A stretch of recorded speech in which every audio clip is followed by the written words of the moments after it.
آج جو مجھے سب سے زیادہ خوشی ہوئی ہے وہ جو چھوٹے چھوٹے بچے ہیں، انہیں سمجھ تو نہیں آ رہی ہماری باتیں، لیکن کچھ پاکستانی تھے، وہ ترکی میں گئے تو کہتے ہیں ہم نے دوران نماز جب پچھلی صفوں میں بچوں کے کھیلنے کی آوازیں سنائی دی نا، ہمیں دوران نماز جب پچھلی صفوں میں بچوں کے کھیلنے کی، شور مچانے کی، ایک دوسرے کے ساتھ آوازیں سنائی دیں، تو ہمیں اندازہ ہو گیا کہ ترکی والوں نے اپنے آنے والی نسل بچا دی ہے۔ سمجھے آپ لوگ اس بات کو؟ یہاں پر ہم کہتے ہیں بچوں کو نہ لایا کرے، شور مچاتے ہیں، وہ اسی طریقے سے تربیت ہوتی ہے۔ اور اگر یہ معاملہ اتنا ضروری نہ ہوتا تو جب امام حسین رضی اللہ تعالیٰ عنہ مسجد نبوی میں آتے تھے، حضور علیہ الصلوۃ والسلام اپنا خطبہ چھوڑ کے آپ کو اٹھا کے اپنے گود مبارک میں رکھ لیتے تھے۔ یہ امپورٹنس بتانا چاہتے تھے۔ ایک تو امام حسین کی امپورٹنس اپنی جگہ جو بتانا چاہتے تھے، دوسری طرف بچوں کے ساتھ کس طریقے سے پیار محبت سے پیش آنا چاہیے، یہ امپورٹنس امت کو بھی بتانا چاہتے تھے۔ لہٰذا یہ مجھے بہت خوشی ہوئی کہ جس چیز پہ ہم لوگ رو رہے ہوتے تھے کہ یار ہم اس نسل کو تباہ کر رہے ہیں، اس نسل کو بچا دو، ہمیں بھی بلکہ بہت کم حد تک، جو آپ میں سے کچھ 35-40 سال کی عمر میں بیٹھے ہیں، بس آپ کی حد تک تھا جو تربیت ماں کی گود سے ہوتی تھی۔ بعد میں تو تربیت، جب لوگ کہتے ہیں کہ 35-40 ہزار ہم اسکولوں کی فیسیں دیتے ہیں، اب وہ اسکول جانے اور بچہ جانے، اس کی تربیت جانے، وہ بھی بچے کو کہتے ہیں کہ صبح آپ چھوٹا بھیم بن کے آ جائیں، صبح آپ بھگوان بن کے آ جائیں۔ وہ بھی بچوں کو آگے بتاتے تھے کہ جناب محمود غزنوی جو تھے وہ سونا چرانے آئے تھے، یا کوئی اور شخص جو تھے وہ آ کے انہوں نے ظلم کیا، جھوٹ آ کے ہمارے اوپر مسلط کیا گیا، ہمارے ہیروز کو غلط ثابت کیا گیا۔ میں خیر مختصراً ٹاپک کی طرف آتا ہوں، کیونکہ مجھے جب پتہ چلا کہ ہم جس ایریا میں آئے ہیں یا ہمارے بلوچ بھائی اکثریت میں موجود ہیں، اسی طرح جی میں بلوچستان پورا تقریباً آپ کا ڈیرہ بگٹی، سبی، کوئٹہ، ان ایریاز میں، پھر محمد حسنی قبیلے، بگٹی قبائل، اس کے آگے جتنے قبائل، یہاں آپ لوگوں کے قبائل کون سے ہیں یا بلوچ کہلاتے ہیں صرف؟ اچھا رند بھی، بالکل ٹھیک ہے، اچھا تمام قبائل کے۔ تو میں ایک چیز بتانا چاہتا ہوں بہت کلیئرلی، دیکھیں جو ظلم ہے نا، جب ظالم ظلم کرتا ہے تو وہ کہتے ہیں نا لگے گی آگ تو آئیں گے گھر کئی زد میں، یہاں پہ صرف ہمارا مکان تھوڑی ہے۔ تو وہ جو ظالم ہے وہ بندے کو دیکھ کے ظلم نہیں کرتا، وہ بلا تفریق ظلم کرتا ہے۔ اور ایک بہت سوچی سمجھی سازش کے تحت یہ سارا کچھ ہوا۔ 1948 میں آپ کو یاد ہوگا کہ جنرل گریسی ہمارا چیف آف آرمی سٹاف تھا، اور کشمیر پہ چڑھائی کر دی بھارت نے۔ قائد اعظم رحمۃ اللہ علیہ نے آرڈر دیا چیف آف آرمی سٹاف کو کہ فوجیں بھیجو کشمیر کی طرف۔ خیر ہے بچوں کو کرنے دیں، فوجیں بھیجو کشمیر کی طرف، تو اس نے انکار کر دیا۔ تو کے پی کے ٹرائبل ایریاز جو ایکس فاٹا ہے، وہاں کے پٹھان گئے، انہوں نے مار مار کے بھرگس نکال دیا وہاں ہندوستانی فوجوں کا، اور جو یہ آزاد کشمیر ہمارے پاس ہے ان پٹھانوں نے ہمیں لا کے دیا۔ پھر روس افغانستان پہ چڑھائی کرنے آیا، اور اس کے بعد اس کا تھا کہ اب پاکستان آئے گا، ایران، عراق، مڈل ایسٹ کی کنٹریز پہ کور کر کے اور قبضہ جما لے گا۔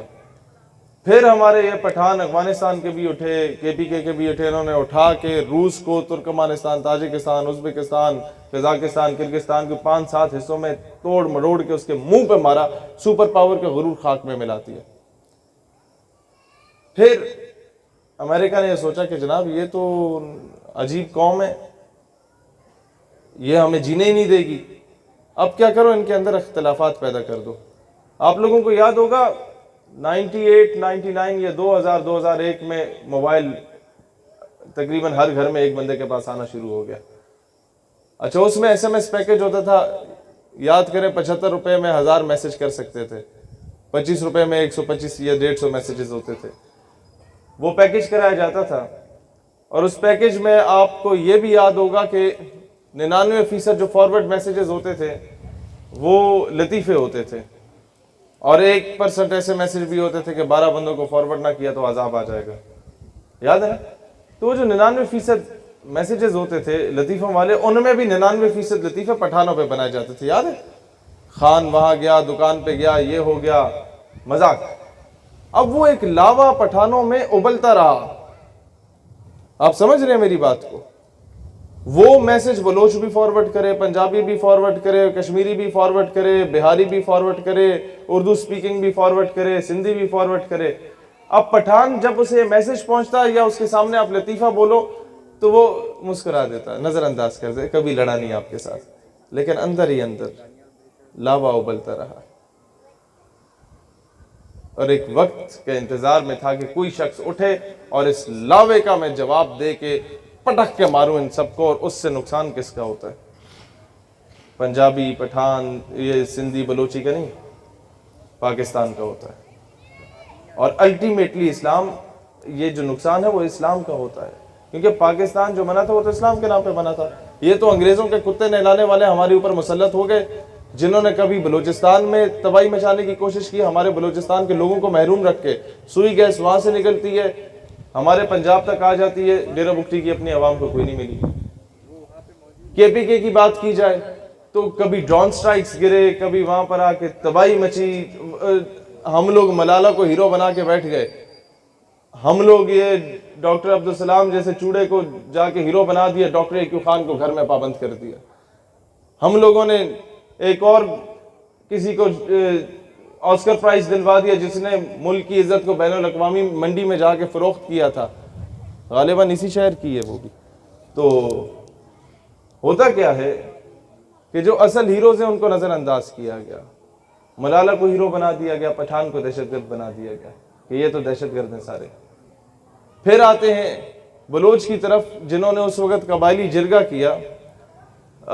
1947 میں سب سے پہلے اگر کسی نے پاکستان کا ہلاک کیا تو وہ تھا 17 یا 19 جولائی 1947 کو یوم الحاق پاکستان۔ مقبوضہ کشمیر اور آزاد کشمیر جو تھا، یہ متفقہ طور پہ ان لوگوں نے پاکستان سے الحاق کر دیا تھا۔ پھر باقی صوبے پاکستان میں بعد میں آئے، بلوچستان میں قبائلی جرگہ ہونا تھا اور کہا گیا کہ آپ اپنا فیصلہ خود کریں، انڈیا کے ساتھ جانا ہے، پاکستان کے ساتھ جانا ہے یا الگ ریاست بننی ہے۔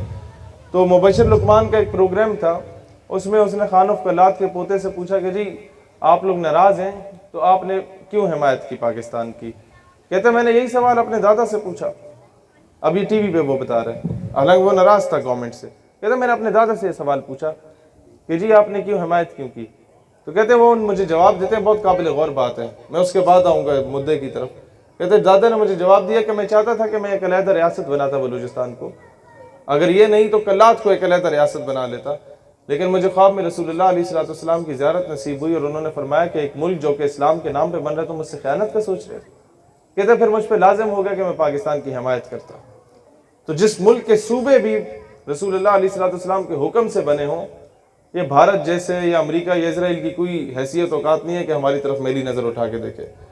مسئلہ صرف یہ ہے کہ ہمارے اندر ہر محکمے، ہر ادارے، ہر حکومت، ہر اپوزیشن میں کچھ ایسے غدار بیٹھے ہیں جنہوں نے ہمیشہ بلوچوں اور پنجابیوں میں نفرت، جنہوں نے ہمیشہ پشتونوں اور سندھیوں میں نفرت، جنہوں نے ہمیشہ سندھ میں آؤ تو اردو سپیکنگ اور سندھی ایک دوسرے سے نفرت۔ اقبال رحمت اللہ علیہ پیٹتے رہ گئے، یوں تو سید بھی ہو، مرزا بھی ہو، اغوا بھی ہو، تم سبھی کو چھو بتلاؤ تو مسلمان بھی ہو۔ وہ پیٹتے رہ گئے کہ بتا نے رنگ و خون کو توڑ کر ملت میں گم ہو جا، نہ تو رانی رہے باقی، نہ ایرانی نہ افغانی۔ وہ پیٹتے رہ گئے۔ یار ان تازہ خداؤں میں بڑا سب سے وطن ہے، جو پیرہن ہے اس کا وہ مذہب کا کفن ہے۔ وہ پیٹتے رہ گئے کہ وطنیت، قوم، خطہ، قبیلہ خیش کیا ہے؟ کہ بازو تیرا توحید کی قوت سے قوی ہے، اسلام تیرا دیس ہے، تو مصطفی ہے۔ اگر تو مسلمان ہے تو ہندوستان میں رہنے والا آسام کا شہری بھی تمہارے ہی دیس کا شہری ہے، جوناگڑھ میں رہنے والا مسلمان بھی تمہارے ہی دیس کا شہری ہے، وہ بھی تمہارے ہی وطن کا ہے۔ حیدرآباد دکن میں رہنے والا بھی تمہارے وطن سے تعلق رکھتا ہے، دہلی ممبئی میں رہنے والا مسلمان بھی تمہارے وطن سے تعلق رکھتا ہے، کیونکہ اخوت اس کو کہتے ہیں چبھے کانٹا جو کابل میں، تو ہندوستان کا ہر پیر و جماع بیتاب ہو جائے۔ وہ کیسے؟ مجھے بتائیں کہ آپ کے ہاتھ میں زخم آیا ہو, رات کو نیند نہیں آتی نا. کبھی آنکھوں سے پوچھا کہ یار تمہیں کیا تکلیف ہے؟ تمہیں تو نیند آ جانی چاہیے, درد تو ہاتھ میں ہو رہا ہے لیکن نہیں آتی نیند. اسی طریقے سے جب کشمیر میں ظلم ہوتا ہے تو ہمیں وہ تکلیف ہوتی ہے, کیونکہ مسلمان ایک جسم کی مان